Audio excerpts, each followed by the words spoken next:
What's going on, guys? Sin here, and what a crazy 48 hours it's been.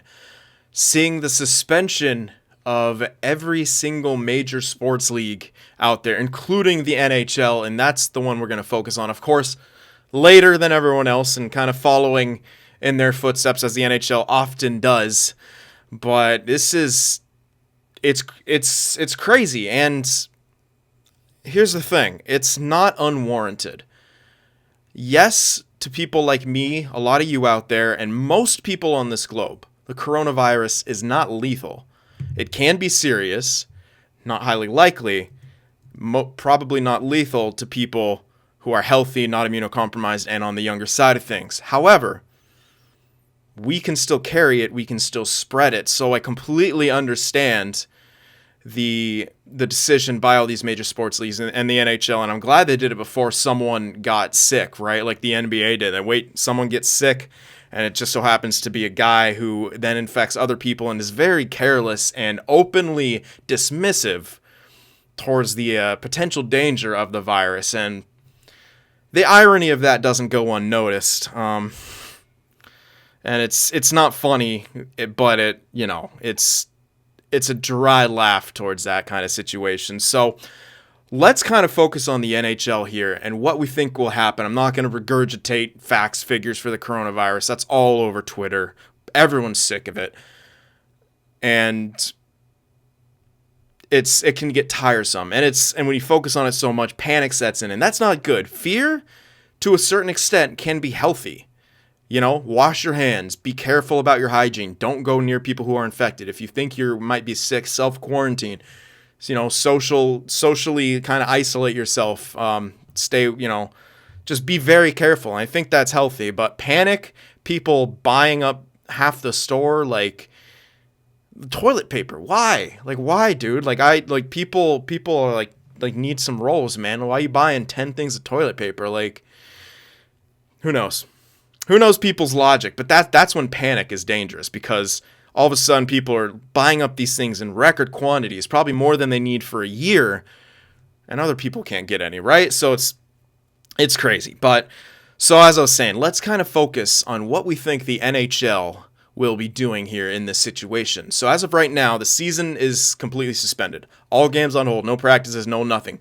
At first, NHL and a lot of teams were considering empty arena games. Sharks and Columbus were one of the first couple teams to do that. We'll play games in front of empty arenas, and then as things, more and more info comes through, it's like, maybe we should just almost shut down everything. And this is an unprecedented event in my lifetime, and realistically in the last 100 years.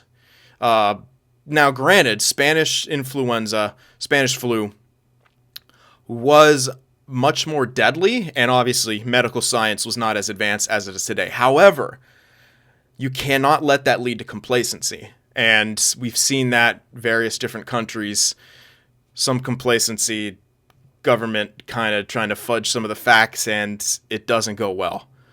Could be happening in America as well. It's hard to say, but the steps that are being taken right now, I think, are correct. As crazy as it is, and as you got to stop thinking about only yourself here. That's, I think, the problem. People's like, I can't die. Fuck it. Right? Like, there's more to that. And I had a thought today, which I immediately felt guilty about, but then less guilty about. As many of you know, my mother passed away 1.5, almost 2 years ago now, from lung disease and such. And I had a thought this morning. I was like, and I felt really guilty about it immediately. Like, wow, I'm actually really glad she's not around. Now, that sounds horrible. But when I broke it down, talked to my girlfriend about it, and because I felt really bad about having that thought, but like, I don't want her to have to face this fear. With her existing lung condition, with her age, if she got infected, the highest of likelihood she would have died, and it would have been more painful than it was on her, on me. I could have been the one to infect her. I could be directly responsible for something like that. So, and where I'm going with this is, we have to consider not just how events affect us, but how they affect the world around us. Our actions have consequences that span into realms that we can't even possibly fathom. And there could be some positives to take from this situation. Obviously, it's heartbreaking. The sickness, the families being torn apart, people passing away. Absolutely heartbreaking. But perhaps some little silver lining can be found that will teach people to look at the bigger picture. To not think like, I'll be fine. Why is everything being canceled? These players, these athletes, they have family. They have kids. They have parents. The media people have kids, have parents. Everyone in this world of sports has someone near them who is more vulnerable than they are. Those people are just as important as the athletes themselves, the young people on this planet. And especially when it comes to us young people, we tend to want to pride ourselves on being more caring and more empathetic than some previous generations. But now, obviously, it's not meant to be a blanket statement, but stuff I'm seeing from these young people is just like, oh, this is basically the flu. We can't die from it. It's not about your risk. It's definitely about other people's risks. So back on the topic of the NHL, and yeah, hard to not kind of rant about that. Because like I said, I do think we could really kind of find it within ourselves as a society to understand that we need to care about other people. Our health as a society depends on us taking other people's situations into account. And this spans across all different realms. And I hope that maybe a few more people on this earth understand this when all things are said and done. Because we will persevere. This is not the end of the world. We will find a way to persevere. We will be strong if we take the correct measures and battle this. And that's what I think the NHL and all the major sports have done. They're taking appropriate measures to battle this, and that's good. As sucky as it might be, I have 2 tickets that I can't use with my dad now. We don't know if we're getting a refund. It would suck if we don't, but there's, again, more important things, right? So, yeah, what happens now with the NHL season, you might ask? Who knows? We don't know how long this suspension will go. We don't know how long it'll be until this is contained. China currently reporting that things are slowing down. Hopefully that's the true case, and hopefully all the measures we're taking now will help in this regard. So will we go directly to the playoffs when all is said and done, or will we get the season going again, finish the season, have playoffs, Stanley Cup later, push everything back, and maybe have a shortened season next year instead? Because when you think about it, there's teams battling for playoff race right now, right?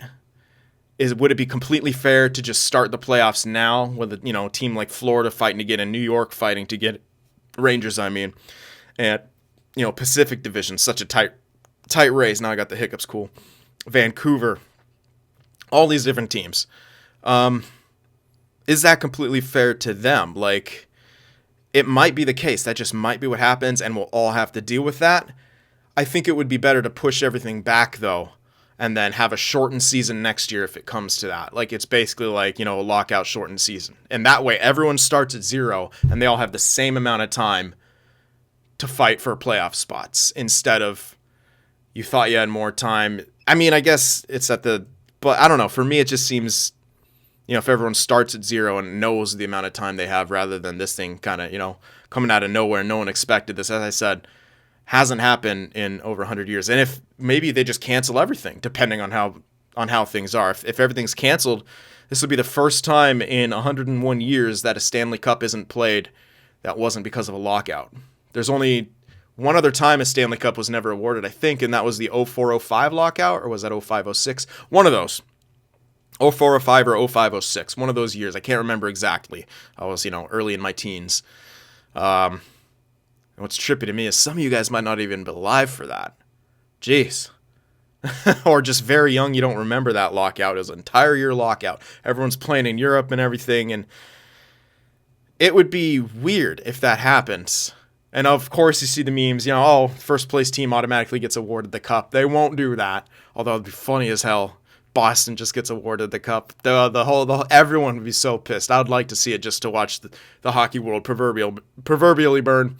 Then of course everyone laughing. Leafs should be thankful they might actually get to play hockey in May now.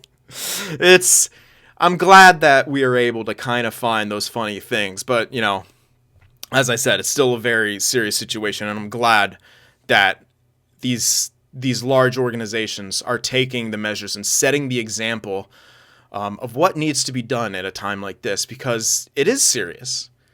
This is a serious situation. You can't, and maybe a little bit more overblown than it needs to be, but at the same time, be more safe, because really, what are you losing? Revenue? Yeah, okay. I've lost $4,000 in the last few days due to the stock market stuff, as I'm, being an investor and stuff. Like, I mean, it's not liquid, it's still invested, so if it goes back up, I can gain that. But I mean, I was doing like some day trading stuff too to make some extra cash. I can't do that now. It's crashing. Like, but there's more important things, and you can't let those things stress out. Those things should go back up. This isn't the end of the world. This shouldn't start a worldwide recession, as bad as it looks. So, yeah, where do we go from here? It's a tough situation, but I think if we try to do things now as quickly as possible and take the appropriate measures, this will go a lot better than if we decided to try to power through it and just not care about other people and just say, I was honestly afraid that would happen. I really was. Like, it sucks. It's like, it makes it real when these leagues cancel, but better to be realistic and take the appropriate measures and be overcautious than bury your head in the sand and wait till it's almost too late to do anything serious. And we saw where that led in other places, and where it could lead here if things would continue as they would have, with some people in leadership positions deciding that it's not a big deal. And it is. So I'm glad that the appropriate measures are being taken. So yeah, it's an interesting situation. We've never had something like this before. Work stoppages, sure, but another thing to consider is these arena workers. Now, what I really liked, Mark Cuban, the owner of the Dallas Mavericks, I think, of the NBA. I'm not a big basketball guy, so I don't follow it that often. Said he's going to put a program together for arena workers. Now, I know some arena workers for San Jose. One of them in real life, another one through online type stuff, and a couple through online, if you count the arena host, who I don't really talk to. I don't know. I follow him. He follows me. The hell was I going with? Yeah, people are out of work. That sucks. Like, there needs to, like, I understand that, like, and that's why some people don't want that, but, like, I think teams should find a way to help those people out. I know NHL's not the richest league on the planet, but you got to take care of your workers. You're taking care of your employees. You're taking these measures. Go all the way. Team owners, help them out. Like, I think this is the time where we need people who have more than others to really step up to the plate. And that is where true unity can come from. Sometimes in the darkest of times is where humanity can kind of find its true strength and true unity. And I hope that happens. Like I said, I'm looking for any sort of positive here. And it's hard to find them in times like this, because all we're reading is how badly things are going. And while that is necessary to a point to convey the appropriate message, we can also find things to kind of maybe be positive about and try to look for the future and find things that we can be productive with, like in the regard. And I'm hoping the NHL and some of the teams, step up to do that, because it's tough to see people I know now saying I'm jobless. Like, this sucks. Like, and with the way healthcare is, especially in the States, if those people get sick and they need hospital, you're looking at maybe possibly years of debt. So systematically, there's some that needs to be done. These teams need to help take care of people, because this is a big thing. It's big, and we all need to work together to get through it. And we all have to take the appropriate precautions. We all need to work together. So I kind of went everywhere in this video. I usually, if I'm doing a video like this, I'll kind of have a guideline. I just wanted to kind of speak from the heart here and cover as much about the NHL as I could.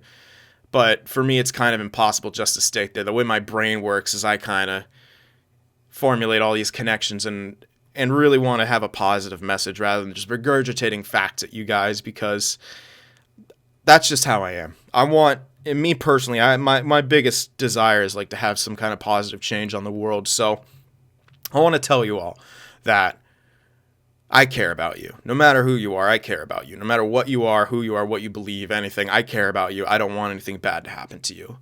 And I think we all need to just find it within ourselves to think about that and think about not just those close to you, but those close to others and those around the world who might not have it, those kind of people and who might be battling something like this alone. And just be strong for each other and care about each other and do what's necessary to help us get through all this, because these are definitely trying times, and sucks with some of the lack of entertainment we now have in some of the most popular pastimes. But good news is it's bringing up things that we're seeing that we can work on and improve upon, and ways to unify ourselves as human beings. So I guess that's really all I have to say, man. One love, all that kind of good stuff. Seriously, this is big, guys. And hopefully when all is said and done, we are better as a race for it, human beings, and better as societies. So thank you guys for watching. That's it, man. Thank you guys for watching. I don't care if you like or comment. I'd love to have discussions with you guys, but I just kind of needed to get all this kind of stuff off my chest and talk about it. So thank you guys for listening. I'll see you next time.